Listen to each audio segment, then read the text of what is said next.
Anda telah mengunduh podcast yang dipaparkan oleh Pendeta Dr. Erastus Sabdono ini dari truth.id/voice. Selamat mendengarkan podcast ini. Shalom, Bapak, Ibu, dan saudara-saudara yang terkasih di dalam Tuhan. Kebenaran saat ini berjudul teracuni. Saudara-saudara, harga mengenakan kebenaran firman adalah segenap hidup, bukan asal-asalan, sehingga kita tidak pernah mengalaminya. Ya, pada umumnya banyak orang Kristen hanya sampai level pemenuhan kebutuhan jasmani secara primer, sekunder, dan tersier. Cara berpikir yang salah ini membutakan mata kita terhadap nafas, jantung, dan inti kebenaran Injil. Jadi kita mengerti mengapa di dalam Lukas 16 ayat 11 dikatakan, jadi jikalau kamu tidak setia dalam hal mamon yang tidak jujur, siapakah yang akan mempercayakan kepadamu harta yang sesungguhnya? Jangan kita memiliki mata tetapi tidak memiliki penglihatan, ya Bapak Ibu. Memiliki telinga tetapi tidak memiliki pendengaran. Tapi kita merasa melihat dan kita merasa mendengar. Buktinya kita masih mudah tersinggung, masih mudah marah untuk apa yang tidak perlu kita marah. Masih melakukan hal-hal yang tidak patut, walaupun tidak melakukan pelanggaran moral besar, tetapi tidak patut di mata Tuhan. Allah mau kita menjadi anak-anaknya. Jikalau kita menjadi anak-anaknya, prinsip-prinsip hidup kita harus persis seperti yang Tuhan Yesus kenakan. Ya, tidak boleh bergeser sedikit pun. Kalau hanya mendengar khotbah, kita tidak akan sampai kepada tujuan, tetapi kita harus sampai menemukan Tuhan dan mengalami pimpinan Roh Kudus dalam hidup kita. Allah itu hidup. Ia bisa ditemui. Dia pasti berbicara.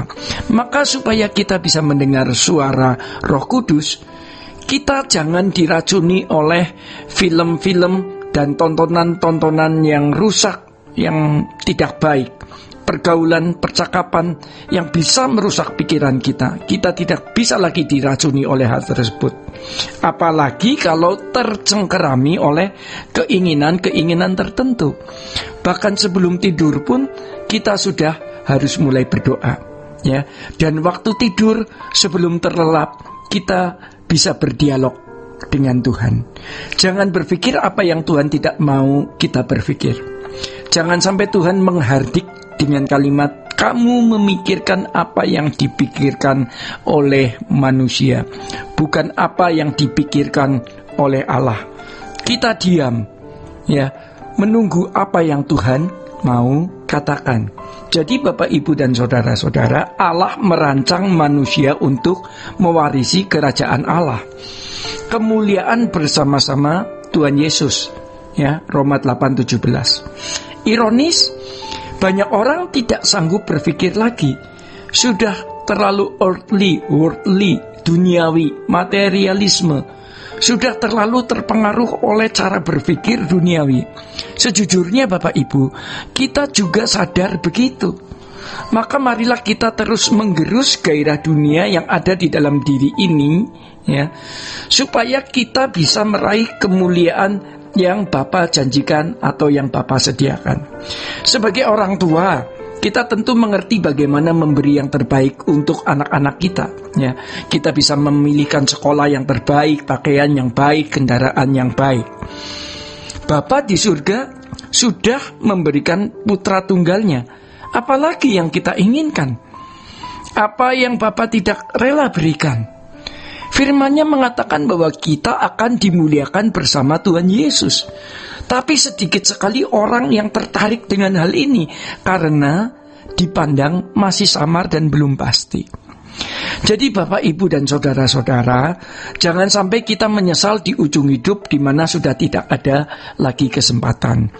Maka kalau Alkitab berkata asal ada makanan dan pakaian cukuplah, itu bukan berarti kita tidak butuh fasilitas yang lain. Maksudnya adalah kita tidak boleh fokus kepada apapun dan siapapun selain Tuhan, ya, dan kerajaannya. Yang lain adalah penunjang, ya, untuk mencapai target kita, yaitu dimuliakan bersama dengan Tuhan Yesus. Kita harus memandang sebagai berkat yang berharga dan merasa sudah mewah ketika bisa makan dan minum, ya. Karena kemewahan kita yang sejati adalah kemuliaan yang akan kita peroleh. Sejatinya itu sudah kita miliki sejak kita hidup di bumi ini. Kalau kita terus bertumbuh menemukan kemuliaan, tidak dapat ditunda nanti, melainkan sekarang. Kita harus bersih dan mulia sejak dini, sejak saat ini. Jadi bagi orang percaya, kemewahan orang percaya ada, ya, terletak di balik kehidupan sekarang ini, yaitu dimuliakan bersama Yesus. Sekarang yang harus kita perkarakan adalah bagaimana kita memiliki gaya hidupnya Tuhan Yesus yang mulia itu, sehingga kita layak dimuliakan. Karena faktanya sedikit orang yang hidup sebagai anak-anak Allah, sedikit orang yang mau berjuang. Di kalangan jemaat, rata-rata mereka menganggap gampangan saja untuk hal masuk surga. Tetapi bagi orang Kristen yang dewasa, program kita itu bukan masuk surga saja, melainkan dimuliakan bersama dengan Tuhan Yesus. Rancangan Allah dalam hidup kita akan terpenuhi atau tergenapi kalau kita berjuang. Hidup dengan menjadi orang baik lebih dahulu, ya. Berdoa setiap hari, baca Alkitab. Jangan kumpul dengan orang-orang yang tidak takut Tuhan. Selanjutnya pasti Roh Kudus akan memimpin kita. Cara berpikir kita harus berubah total, sampai nanti kita mengerti bahwa menjadi Kristen itu bukan perbaikan moral seperti pendidikan budi pekerti atau seperti yang diajarkan oleh banyak filsafat, etika, dan agama, tetapi merupakan perubahan kodrat. Ya, berhubung perubahan kodrat ini memerlukan waktu yang panjang, maka hendaknya Bapak, Ibu, dan saya tidak menunda untuk mengerjakannya sejak hari ini. Bapak, Ibu, dan saudara-saudara yang terkasih di dalam Tuhan, demikian kebenaran saat ini. Tuhan Yesus memberkati. Sola Gracia.